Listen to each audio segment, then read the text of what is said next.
क्या अमेरिका के पास मोदी के खिलाफ कुछ ऐसे राज हैं, कुछ ऐसे सबूत मौजूद हैं जिससे वह मोदी को डरा कर रखता है? क्योंकि लगता तो यही है।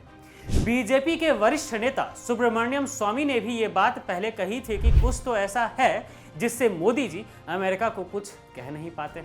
जब देश ऑपरेशन सिंदूर और पहलगाम हमले पर जवाब मांग रहा था, तब पीएम मोदी संसद में इतिहास के पन्ने पलट रहे थे। नेहरू, इंदिरा, कांग्रेस का नाम जप रहे थे। मतलब सबका नाम मोदी जी ने लिया, लेकिन ट्रंप का नाम नहीं लिया। आखिर क्या बात है?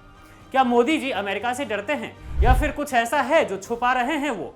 जब ट्रंप कहते हैं कि हमने ही बिजनेस का हवाला देकर भारत पाक के बीच संघर्ष रुकवाया था, तो प्रधानमंत्री जी आप खामोश क्यों हो जाते हैं? क्या ये चुप्पी डर की है या फिर किसी डील की है? क्यों जब ट्रंप 29 से ज्यादा बार दावा कर चुके हैं कि हमने ही वॉर रुकवाया है, तो मोदी जी सिर्फ कैमरे में मुस्कुराते रह जाते हैं लेकिन कुछ बोल नहीं पाते हैं? क्या ये साइलेंट स्ट्रेटेजी है या फिर साइलेंस के पीछे कुछ सीक्रेट्स छुपे हैं मोदी जी? आते हैं अब मुद्दे पर। जानिए कि आखिर क्या बात है जो कुछ दिनों पहले सुब्रमण्यम स्वामी ने मोदी के कुछ राज लोगों के सामने ला दिए थे। आखिर क्यों विपक्ष मोदी को भगोड़ा समझने लगा है? इन दोनों सवालों के जवाब आपको इस वीडियो में मिलेंगे। जी हां, बात यह है कि देश का संसद चल रहा था, मॉनसून सत्र था। मुद्दा था ऑपरेशन सिंदूर और पहलगाम में हुई 26 निर्दोष लोगों की दर्दनाक हत्या। लेकिन प्रधानमंत्री मोदी जी पहले सदन में आए नहीं, और जब विपक्ष ने घेर लिया उन्हें तो आए भी, पर मुद्दे पर बोले नहीं।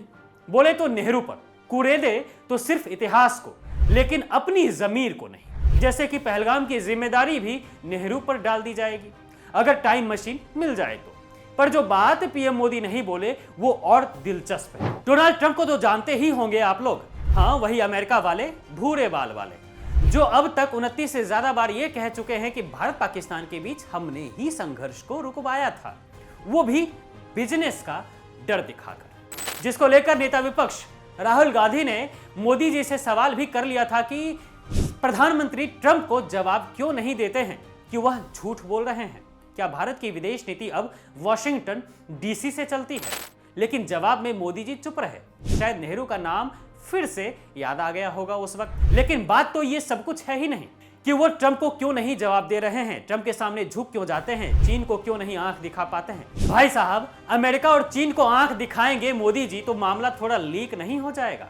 दरअसल बीजेपी के ही वरिष्ठ नेता सुब्रमण्यम स्वामी ने कुछ दिनों पहले एक बात कही थी कि अमेरिका और चीन के पास मोदी जी के खिलाफ ऐसे दस्तावेज मौजूद हैं जिससे सरकार भी गिर सकती है और मोदी जी का दोमुहा रसूख भी खत्म हो सकता है। स्वामी ने यह बात किसी गली के नुक्कड़ पर नहीं कही थी, बल्कि एक पॉडकास्ट इंटरव्यू में कही थी। मतलब साफ है कि अगर मोदी जी ज्यादा उछले तो अमेरिका और चीन उनकी कुर्सी उड़ा देंगे।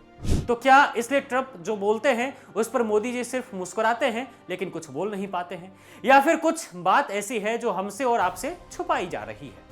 अब सोचिए, एक तरफ देश के जवान, ऑपरेशन सिंदूर, पहलगाम हमला, कश्मीर में खून, दूसरी तरफ संसद में चर्चा और ट्रंप की बक बक, और बीच में हमारे प्रधानमंत्री जो किसी मुद्दे पर जवाब देने के बजाय पुरानी किताबें खोलकर बैठ जाते हैं और इतिहास को कुरेदते रहते हैं। क्या यह है मोदी की विदेश नीति या फिर यह विदेश के डर की नीति है? मोदी जी, नेहरू को तो आप हर भाषण में याद कर लेते हैं, लेकिन जब ट्रंप देश की संप्रभुता पर सवाल खड़ा कर रहा है तब आपकी जुबान क्यों सिल जाती है? देश जानना चाहता है मोदी जी कि ट्रंप झूठ बोल रहा है या फिर सच, और अगर वह झूठ बोल रहा है तो आप मोदी जी चुप क्यों हैं? खैर, फैसला अब जनता को करना है कि मोदी जी के चुप्पी में कोई राज छुपा है या फिर डर।